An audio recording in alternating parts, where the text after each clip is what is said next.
सिटीव्यू नाम का एक आधुनिक शहर था जहां सब कुछ तकनीक से चलता था। ऑनलाइन भुगतान, ऑनलाइन क्लास और ऑनलाइन शॉपिंग। इसी शहर में एक होशियार लेकिन लापरवाह लड़का रहता था जिसका नाम रोहन था। रोहन को मोबाइल और इंटरनेट बहुत पसंद था, लेकिन वो सावधान कम रहता था। वो किसी भी लिंक पर क्लिक कर देता और किसी भी ऐप को डाउनलोड कर लेता। एक दिन रोहन के मोबाइल पर एक मैसेज आया, बधाई हो, आपने 25,000 रुपये का गिफ्ट वाउचर जीत लिया है। इसे पाने के लिए तुरंत यहाँ क्लिक करें। रोहन उत्साहित हो गया। उसने बिना सोचे समझे लिंक पर क्लिक किया।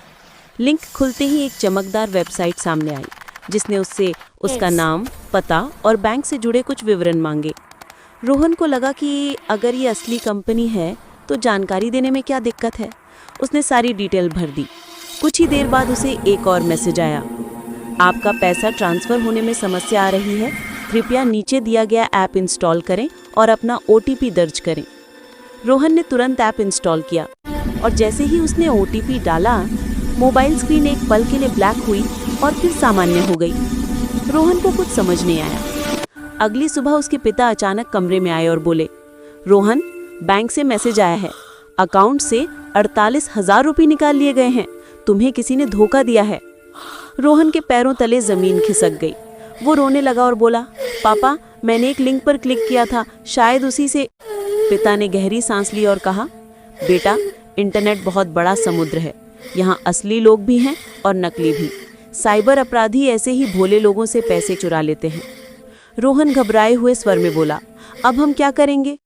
उन्होंने समझाया, सबसे पहले बैंक को कॉल कर खाते को फ्रीज करेंगे, फिर साइबर क्राइम पोर्टल पर शिकायत दर्ज करेंगे। उन्होंने तुरंत cybercrime.gov.in पोर्टल पर शिकायत दर्ज की। पुलिस ने तकनीकी जांच शुरू की। 2 दिन बाद पता चला कि रोहन जिस ऐप को इंस्टॉल किया था वो एक रिमोट एक्सेस ट्रोजन था जो मोबाइल का पूरा नियंत्रण साइबर अपराधियों को दे देता था। रोहन को अपनी गलती का एहसास हो गया। उसने स्कूल में अपने दोस्तों को भी बताया कि किसी भी लिंक पर क्लिक मत करना, कोई भी ऐप डाउनलोड मत करना, किसी को OTP मत बताना, even if they pretend to be from bank. कुछ हफ्तों बाद साइबर पुलिस ने अपराधियों को पकड़ा और पैसे का कुछ हिस्सा वापस दिलवाया। रोहन ने राहत की सांस ली, लेकिन वो समझ चुका था कि डिजिटल दुनिया में सावधानी ही सुरक्षा है।